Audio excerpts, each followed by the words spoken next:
Hello, Whedon Freak 976 fans. The old truth teller's back after his little crap suspension. Then I found out who it was, and I know who it is, folks, so I'll just leave it at that. It was a false flagging situation, trust me. I just want to say thanks to everybody who was nice to me, even the people who disagree with me. They came to my page and said, sorry for what happened to you. I also want to give a shout out and best wishes to Aviator Studios. Buddy, I'm sorry that your grandma died. Say hi to him and everything, folks. I'll put a link to his page below. Be nice, you know. He lost his grandma, and he's my little buddy who does my intros and stuff, so I'm really sorry, bud. And also, I have a few recommendations for everybody before I get started. This video, it has to do with this video, actually. Yeah, it does. I got this from Yahoo News, and they got it from Bloomberg. This is a very hot, just right off the press topic that I'm going to talk about. First off, though, if you really want to know more about economics, there's a couple of books I would like for people to read, and it won't give you the bare bones of them, but it'll kind of give you like an idea of situations and stuff that have happened and why a lot of this free market enterprise really doesn't work. First off, it's the Shot Doctrine. I've said it before. Naomi Klein written one of the greatest books of all time.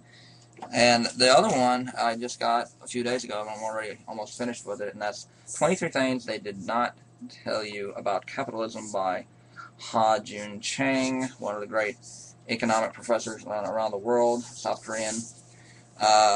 Just an incredible book about how, you know, the free market enterprise doesn't work, and how capitalism has been abused over the years. If you have the time and the money, I highly suggest that you buy both of these books. If you got one of them, get the other one as well. Now, this story, I picked a good one to come back on, folks. And I want to thank my brother Sean, who I have to say, he really did a good job digging up the story. You know, we're starting to do that. That's why I don't do as many videos. I need to do more, I admit. Yes, I do. But the thing is, I'm really trying to dig up good stories that matter, and this one matters. This is from Yahoo News. It's Swiss banks to pay billions to U.S. reveal thousands of tax evaders' names. Swiss banks are planning to reveal the names of thousands of American tax evaders who kept secret accounts with them overseas, reports Bloomberg.com. Revealing the names, in addition to handing over billions of dollars, is supposed to settle the increased problem of offshore tax evasion by U.S. residents.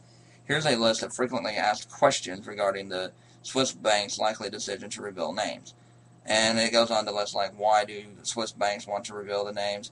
Even though the Swiss banks are known for their secrecy, new U.S. probes have prompted them to settle the issue of tax evasion by American citizens. For years, the U.S. has sought data on Americans who have dodges U.S. taxes, and the Swiss banks have finally pledged to help stop such clients. How will the Swiss settle the tax evasion issue with the U.S.? Tax attorney H. David Rosenblum of Kalin and Drysdale Chartered in Washington State says the Swiss would like to get out of this by paying money, and they've done that with their countries. Of those other countries are Germany and the United Kingdom, both of which the Swiss reached accords with within the past year. We are aiming for an all-new encompassing solution that will apply to all banks, said Finance Minister Eveline Wiedersumpf in an October 4th interview. We don't want to be confronted with the same issues time and again. Several billions of dollars will likely be paid to the United States by the Swiss banks to make up for tax evasion. How many accounts will they likely avail? According to various reports, the 11 Swiss banks being probed by the United States will likely reveal 5,000 to 10,000 private clients. Those names could belong to many types of people, from celebrities to well-to-do CEOs to politicians and beyond. Why do many Americans and others keep money in Swiss banks? Switzerland enforces some of the most strict privacy laws in the entire world, and no government has the right to infringe on that information. That's one reason why so many people store their money there. The United States required those with offshore accounts to pay taxes on their money, but many do not. Once the tax invaders' names have been revealed, will they be criminally charged? Yes.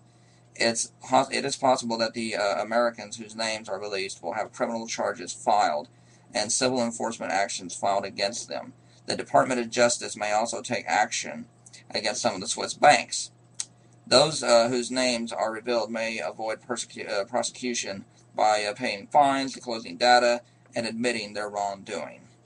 Wendy Rose Gould is a freelance journalist, and she was the one who wrote this article. But right there is proof that it's the rich, and these are the people who are using these bank accounts. The rich are using these to get away from paying taxes. So when you hear some libertarian and right-wing Democrat and Republican go, taxes are too high, no, they're not, especially not on the rich. Do your patriotic duty, you bunch of unpatriotic bastards. Pay your taxes. Filth. And people are like, it's not constitution to pay your taxes. The Declaration of Independence and the Bill of Rights, ladies and gentlemen.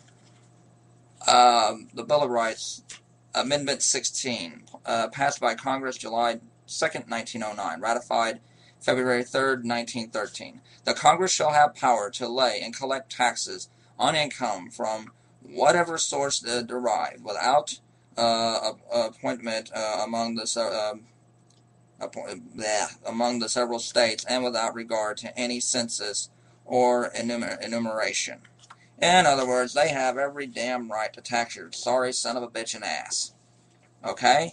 And from the Encyclopedia Britannica, which gave it a more detailed back history of this, the 16th Amendment, Article 1, Section 8 of the Constitution empowers Congress to lay and collect taxes, duties imposed and exercised to lay the debts and provide for the common defense and general welfare of the United States, but all duties imposed and exercised shall be uniform throughout the United States. Article 1, Section 9 further states that no capitalization or other direct tax shall be laid unless in proportion to the census and enumeration herein before directed to be taken. Although income taxes levied in support of the American Civil War were generally tolerated, subsequent attempts by Congress to impose taxes on the income were met with significant opposition. So, in other words, it was not, we've been paying taxes since the 1800s and stuff, but, federal income tax, but basically it took until the early 1900s for us to have a federal income tax. And, when they said they want to keep the Constitution, well, it's in the Constitution. Pay your taxes. So for these people who are sitting there, that you're not doing your duty, you're breaking one of the laws.